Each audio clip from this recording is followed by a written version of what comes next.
this Russian investigation with which I've struggled, and why this should matter and why people should care. What words do I use to explain this to folks who have a lot of other things on their mind? Things like their kids, like keeping their job, like managing their debt, like caring for an elderly parent. Why should people care that the Russians hacked into our computers and then selectively disclosed that information with the express purpose of swaying an election? Why should they care that the Russians are doing this in other Western democracies and will continue to do so, by the way, at minimal investment? That's the precise question that I actually put to then Director Comey and Admiral Rogers when they were with us in March. I now pose it to you, sir. So not for my sake, but for America's sake. As someone who has devoted your entire life to public service, in your own words, please tell my constituents, my neighbors, why they should care, not just here in Washington, D.C., but in Washington State and Texas and Connecticut and points in between. Why should they care? Why do you care, sir? Because for the last 241 years, this nation and its citizens have cherished the freedom and liberty that this country was founded upon. Many, many Americans, brave Americans over the years, have lost their lives to be able to protect that freedom and liberty. They've lost their lives also to protect the freedom and liberties of other countries and other peoples around the world.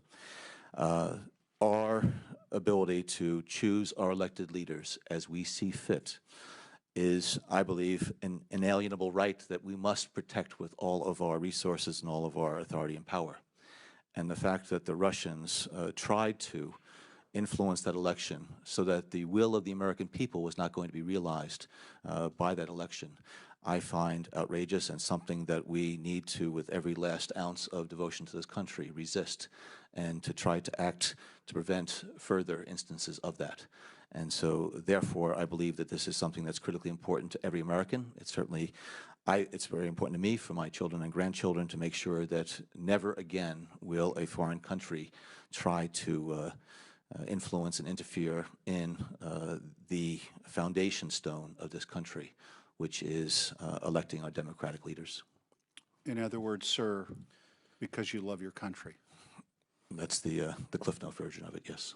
Well, I believe much is at stake here, including the following: whether America will have elections that we can trust, that are continuing measures of self-determination free from foreign interference, whether we will smartly arm ourselves against any future such digital invasion, whether we are strong enough to make good on the promise to be a nation of rule by law, whether we will hold those accountable who seek to abrade our cherished institutions, whether we will stand up for democracy or enable this insidious autocracy and kleptocracy.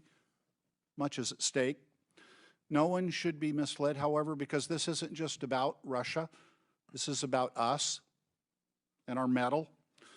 The famous American diplomat George Kennan said at the outset of the Cold War, "Much depends on the health and vigor of our own society." And indeed it does. We're being tested. We're divided. We've gone to our respective corners and claimed our own set of facts. Anger has become the currency of our civic discourse. Reason has been replaced with decibel level. But you know what? People also yearn for a reaffirmation of the value of narrative of America, which is the very thing that makes us great. That's what I hear when I'm home, whether I'm playing cards with my buddies or out to a movie with my wife Paula or having coffee in the narthex of church. And do you know why? Do you know why Americans yearn for this? It's because it's what makes it possible for us to be for something bigger than ourselves. And that is precisely what America is hoping, if not counting on us on this dais to do, to be for something bigger for ourselves and to put our country above party. And I pray that that's what we'll do. Thank you, sir, for your decades of service and for your presence here today.